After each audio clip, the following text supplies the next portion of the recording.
যখন তার মা বাবাকে নিয়ে রওনা করা শুরু করে দিল, আহারে যেই মাত্র সাগরের মাঝামাঝি যখন তার নৌকাটা চলে গেল, লঞ্চটা চলে গেল, প্রতিকূল বাতাসের ধ্বনিতে নৌকাটা লন্ডভন্ড হয়ে গিয়ে হাজার হাজার ফিট পানির নিচে তলিয়ে গেল।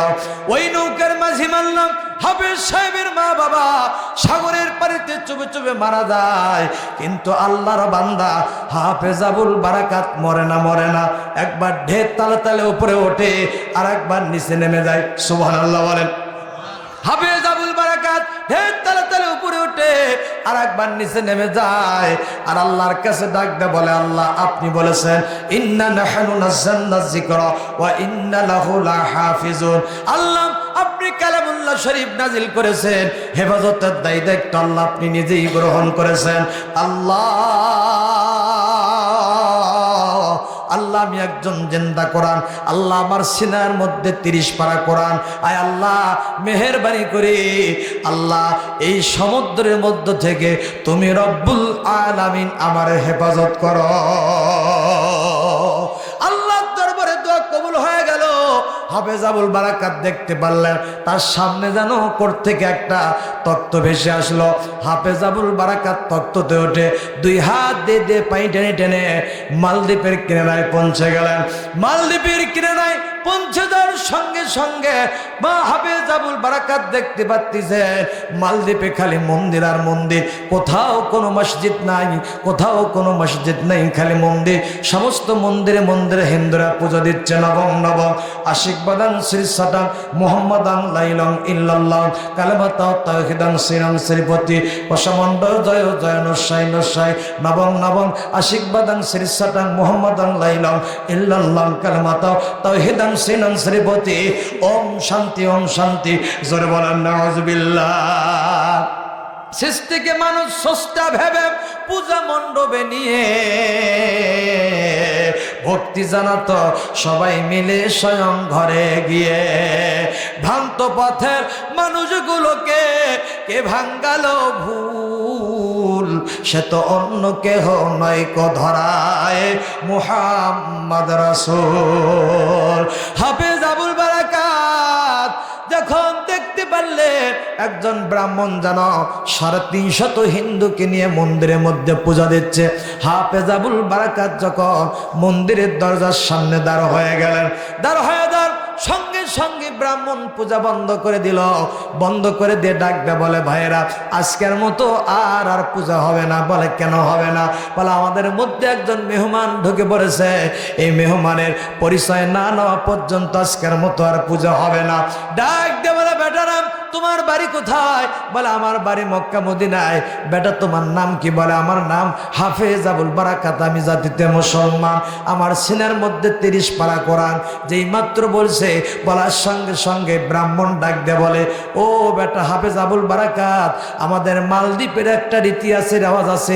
কয় কি রীতি রেওয়াজ? কয় যদি কোনো মুসলমান মানুষ এই মালদ্বীপের মধ্যে ঢুকে পড়ে, যদি কেউ রাজদরবারে সংবাদ দেয় তাকে পুরস্কৃত করা হয়, আর এই মুসলমান গোয়েন্দাকে জিম্মি করে নিয়ে দেয়া হয় তাকে ফাঁসির কাস্টে ঝোলানো হয়, না হলে তাকে যাবজ্জীবন কারাদণ্ডে দণ্ডিত করা হয়। বেটা হাফেজ আবুল বারাকাত রে, আমি যদি এই মুহূর্তে রাজদরবারে সংবাদ দেই তাহলে আমাকে কিন্তু পুরস্কৃত করা হবে, আর তোমাকে জিম্মি করে নিয়ে যাইয়া হয় তোমাকে ফাঁসির কাস্টে ঝোলাবে, না হলে তোমাকে যাবজ্জীবন কারাদণ্ডে দণ্ডিত করে দিবে। তাহলে দেখেন ওই ইতিহাস আর এখনকার ইতিহাস হুবাহুব মিল। তার কারণ আল্লামা দেলোয়ার হোসেন সাইদি 50টা বছর কোরআনের দাওয়াত দিয়েছেন, আর কোরআনের হক কথা বলার কারণে জালিমেরা স্বৈরাচারেরা তাকে জেলের মধ্যে বন্দী করে রেখেছিল 13টা বছর। আর 13টা বছর জেল খাটার পরেও যখন জেল থেকে যখন বের হলে, যখন চিকিৎসার জন্য যখন হাসপাতালে নেওয়া হলো, একটা মুচকি হাসি দিয়েছিলেন। সমস্ত বাংলার তাওহীদের জনতা মনে করেছিল আল্লামা দেলোয়ার হোসেন সাইদি আবার বাংলার জমিনে কোরআনের ময়দানে কোরআনের কথাগুলো বলবে, কিন্তু স্বৈরাচারের দোসররা আল্লামা দেলোয়ার হোসেন সাইদি কোরআনের পাখিকে ইনজেকশন দিয়ে পুশ করে দুনিয়ার বুক হইতে বিদায় করে দিয়েছে। জোরে জোরে বলেন কথা ঠিক কিনা? মুসলমান বন্ধু আমার, তাহলে ইতিহাস থেকে থেকে শিক্ষা গ্রহণ করেন। ওই যে পূর্বের ইতিহাস, পূর্বের ষড়যন্ত্র আর বর্তমানের ষড়যন্ত্র হুবহুব মিল। ও মুসলমান বন্ধুরে, কাদের মোল্লা দেখেন, মতিউর রহমান নিজামী দেখেন, তারপর আব্দুল লতিফ সিদ্দিকী দেখেন, তাদের একটা মাত্র দোষ ছিল, একটা মাত্র অপরাধ ছিল, তারা কোরআনের হক কথাগুলো মানুষের দ্বারা দ্বারা পৌঁছে দিয়েছে। আর এই হক কথাগুলো বলার কারণে, কোরআনের পক্ষে কথা বলার কারণে তাদেরকে ফাঁসির কাস্টে ঝোলাইছে। কথা বলেন ঠিক কিনা? ডাকতে বলে, এ বেটা, এই মুহূর্তে যদি আমি রাজ দরবারে সংবাদ দিয়ে দেই রে বেটা, তাহলে তোমাকে কিন্তু তারা জিম্মি করে নিয়ে যায়, হয় ফাঁসির কাস্টে ঝোলাবে, না হলে তাহলে তোমাকে যাবজ্জীবন কারাদণ্ডে দণ্ডিত করে দিবে। হাফেজ আবুল বারাকাত বলে, আমি ভয় করি না, তাড়াতাড়ি তুমি রাজ দরবারে সংবাদ দিয়ে দাও। ব্রাহ্মণের দুই চোখ দিয়ে পানি হুব হুব করে পড়া শুরু করে দিল। ডাকতে বলে, এ বেটা হাফেজ আবুল বারাকাত, আমি তিনটা কারণে রাজ দরবারে সংবাদ দেব না। কয় তিনটা কারণ কি কি?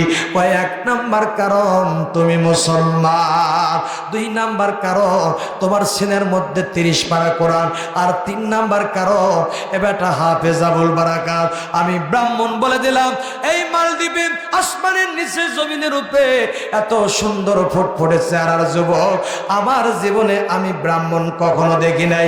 এই তিনটা কারণে আমি রাজ দরবারে সংবাদ দেব না। ডাক দিয়ে বলতেছেন, এ ব্রাহ্মণ ঠাকুর রে, তাহলে আমাকে থাকার জায়গা দিয়ে দেন। নিয়ে যাওয়া হলো তার বোনের বাড়িতে। নিয়ে যাওয়ার পর ডাক দিয়ে বলে, বোন দেখো দেখো, বিদেশি মেহমান কিনেছি। আল্লাহু আকবার বলেন। শুনবেন ভাই, বলবো?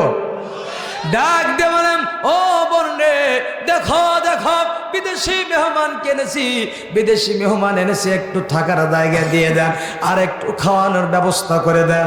বোন দুই চোখের পানি ফেলার আর ডাক দিয়ে বলে, ভাই রে, তুমি তো জানো আমার কোনো উপযুক্ত ছেলে সন্তান নাই, আমার স্বামী বেঁচে নাই, একটা মাত্র আমার কন্যা সন্তান, বড় রমণী সুন্দরী। আমি যা কিছু রোজগার করি আমার মেয়েকে নিয়ে সুখী শান্তিতে আমার দুঃখের তরিখানা তরতর করে সামনের দিকে অগ্রসর করে নিয়ে যায়। ও ভাইজান, আপনি শুনে রাখেন, তোমার বিদেশি মেহমানকে আমি থাকতে দিতে পারবো, কিন্তু কোনো খাওয়ান দিতে পারবো না। হাফেজ আবুল বারাকাত ডাক দিয়ে বলে, মা আমাকে থাকার জায়গায় দিলে হবে, খাওয়ান তোমার দেওয়ার লাগবে না। ও মা, আমি হাফেজ আবুল বারাকাত বন থেকে কাঠ কেটে বাজারে বিক্রি করে নিজেও খাবো, তোমাকেও দেওয়ার জন্য কিছু চেষ্টা করব। আল্লাহু আকবার বলেন।